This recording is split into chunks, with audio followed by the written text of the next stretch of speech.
So hello guys, welcome back to my channels. आज के video में हम बात करेंगे केमिकल इक्विलिब्रियम के बारे में। ये क्या होता है और किन किन कंडीशनों में अ, ये एप्लीकेबल होता है। चलो उसके बारे में बात करेंगे। ओके, चलो स्टार्ट करते हैं। सो chemical equilibrium is very crucial uh, for temperature, pressure and concentration.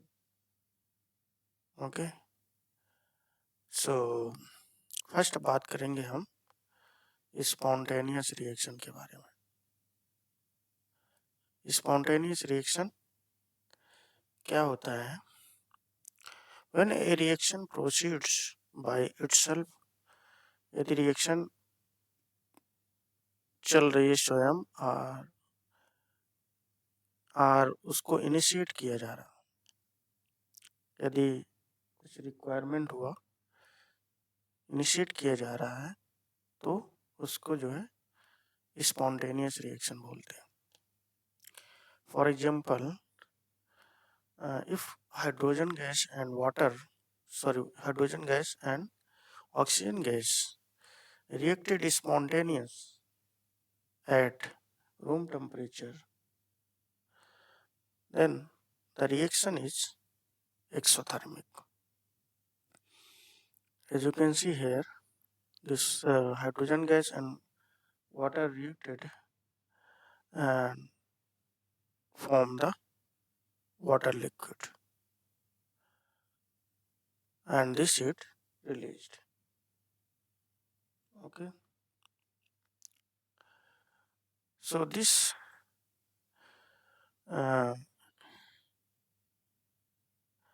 called the spontaneous reaction. अब बात करेंगे free energy of spontaneous reaction. Delta G is equal to delta H minus T D S. So free energy, जब delta G negative होता है तो reaction क्या होती है? स्पॉन्टेनियस, और वो फिजिबल भी होती है। Okay, feasible in the sense of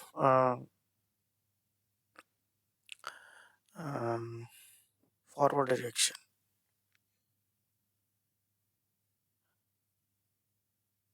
यदि delta G value is 0, then reaction is in equilibrium state.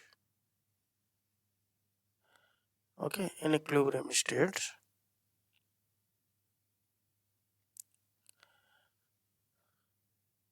there is no movement of forward or backward. Okay, यदि डेल्टा जी की वैल्यू पॉजिटिव है तो रिएक्शन प्रोसीड नहीं करेगा। Okay, there is no movement.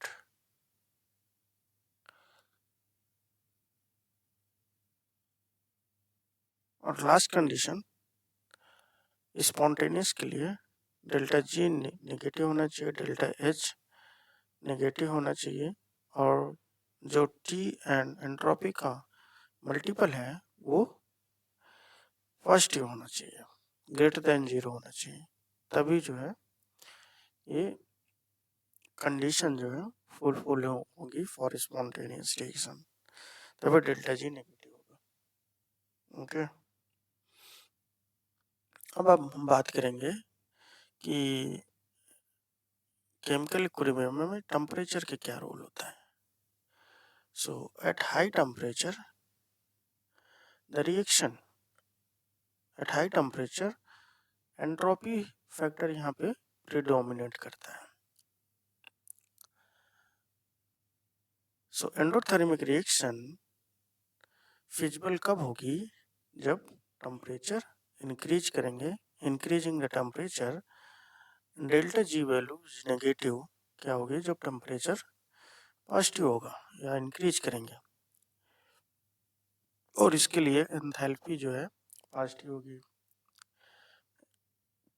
Entropy भी positive होगा और temperature और एंट्रोपी का मल्टीपल भी पॉजिटिव होगा। अगर ये चीज़ पॉजिटिव है मीन्स ये वैल्यू हाई है और ये वैल्यू पॉजिटिव रहेगी तो ऑल ओवर वैल्यू नेगेटिव हो जाएगी। देयरफॉर डेल्टा जी को नेगेटिव होना पड़ेगा फॉर द एंडोथर्मिक रिएक्शन।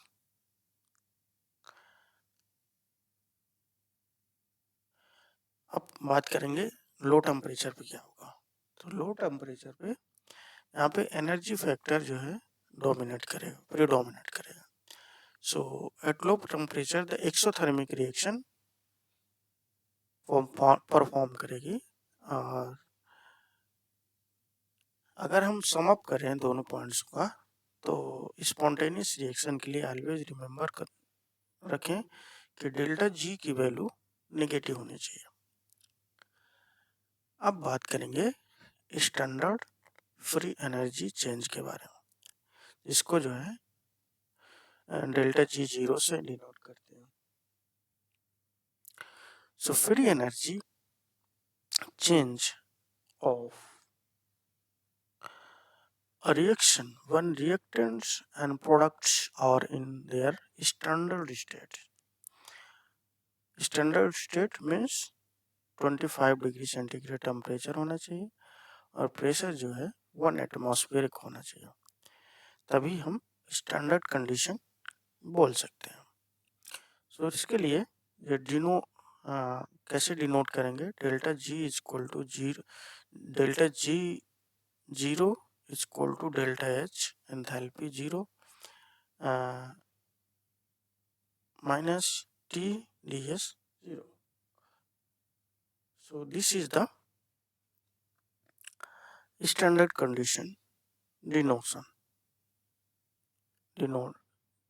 ऐसे डिनोट करेंगे। अब हम बात करेंगे very important law, that is law of mass action. So law of mass action क्या होता है? This is the rate of chemical reaction that directly proportional to the product of active masses of reacting substance। जो reacting substance होता है उसका जो है reacting से एक्टिव मास का जो रिएक्टिंग सब्सटेंस होता है उसका प्रोडक्ट होता है, वही जो है रेट ऑफ केमिकल रिएक्शन के प्रोपोर्शनल होता है। This is general form reaction. अब देखेंगे कि इस रिएक्शन में कैसे law of mass action apply करते हैं। So according to law of mass action, rate of forward reaction proportional to the, according to this law कहते हैं कि जो रेट ऑफ केमिकल रिएक्शन है वो product means multiple of active masses, A concentration of A into concentration of B and उसका power.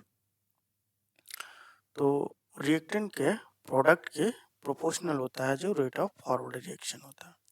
अब ये proportionality constant, proportionality हटाएंगे तो प्रोपोर्शनलिटी कांस्टेंट आएगा के एफ। ओके, के एफ आएगा। So K F is equal to A and B.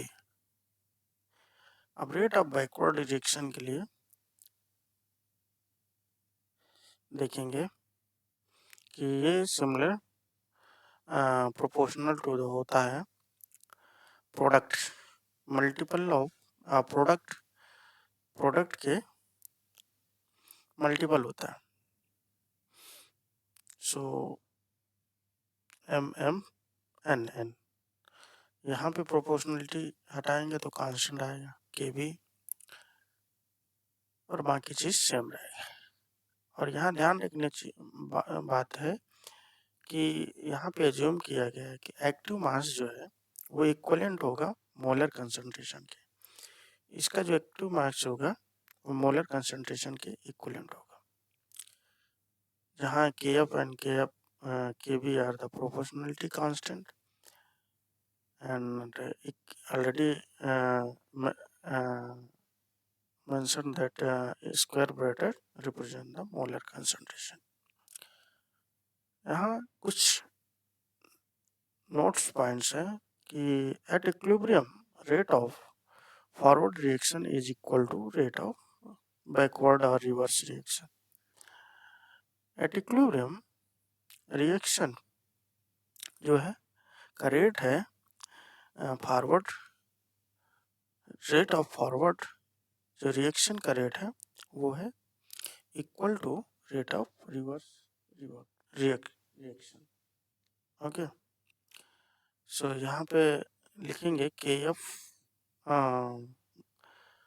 A B equal to K R M N, और इसको जो है अगर हम के आर को डिनोमिनेटर में ले जाएं के एफ अपॉन के आर, सो ये नीचे जाएगा इसके डिनोमिनेटर में जैसा कि ये लिखा है, और ये वैल्यूज के एफ अपॉन के आर को हम बोल सकते हैं कि ये equilibrium constant K equilibrium. Then you will get this important expression K equilibrium equation according to law of mass action. अब हम बात करेंगे very important principle, Le Chatelier principles. Le Chatelier principle के बारे में बात करेंगे। सो ये क्या होता है कि प्रिंसिपल पे जाने से पहले हमको कुछ बातें याद रखनी है, ध्यान देनी है कि ये जो है मेनली 3 फैक्टर्स पे डिपेंड करता है जो alter the state of equilibrium: concentration, temperature and pressure. But when the add of catalyst, there is no effect on chemical equilibrium। Means कहने का मतलब कि कैटलिस्ट ऐड करने पे इक्विलिब्रियम पे कोई असर नहीं पड़ता, only concentration and temperature, pressure, ये 3 चीज़ें इक्विलिब्रियम पे इफेक्ट करती हैं। अगर इसमें कुछ चेंज करते हैं तो रिएक्शन में, ये चीज़ें रिएक्शन में चेंज करते हैं तो उसमें इक्विलिब्रियम पे इफेक्ट आता है। अब हम प्रिंसिपल की बात करेंगे कि ली चैटलियर प्रिंसिपल क्या है। ली चैटलियर प्रिंसिपल क्या है? यदि कोई equilibrium is subjected to stress, अगर कोई equilibrium subjected to stress, stress की साइड सब्जेक्ट किया जा रहा है, तो इक्विलिब्रियम जो है उसका शिफ्ट है इस प्रकार कुछ होगा, in such a way as to reduce the stress.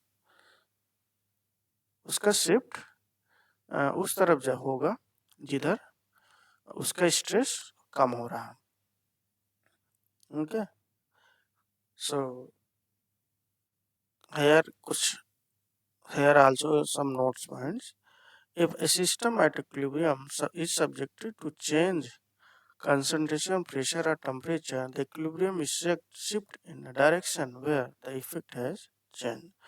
जिधर इफेक्ट कम हो रहा है उधर इक्विलिब्रियम शिफ्ट होगा। फॉर एग्जाम्पल, यहाँ पे कुछ एग्जाम्पल दिया है जिसमें कंसंट्रेशन का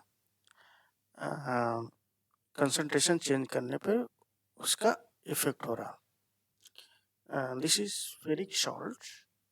ओके, कलर क्या है? पेल येलो, और this is colourless. Okay, solution. अब जब ये रीड करते हैं तो डार्क ब्राउन बनता है, ये डार्क ब्राउन बनता कलर बनता है। पहले पेल येलो था, फिर डार्क ब्राउन बना। ये किसके कारण हुआ? क्योंकि इसमें कंसंट्रेशन इंक्रीज किया गया है, और ये फिनोमेना हुआ थ्रू ली चैटलियर प्रिंसिपल के through. Okay,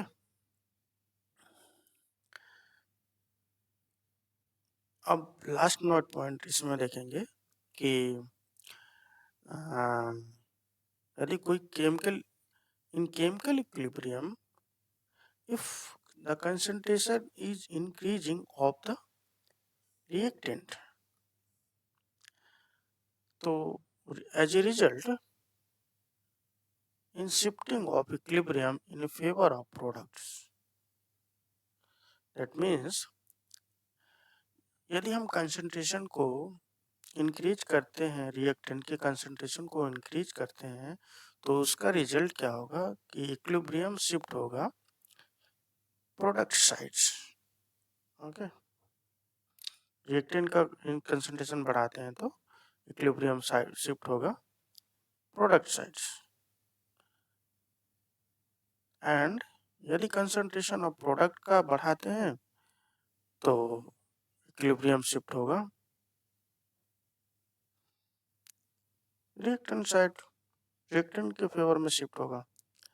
so I hope you understood the chemical equilibrium. यदि वीडियो पसंद आए तो वीडियो को लाइक करें, अपना क्वेरी शेयर करें एंड चैनल को फॉलो करो। Thank you for watching.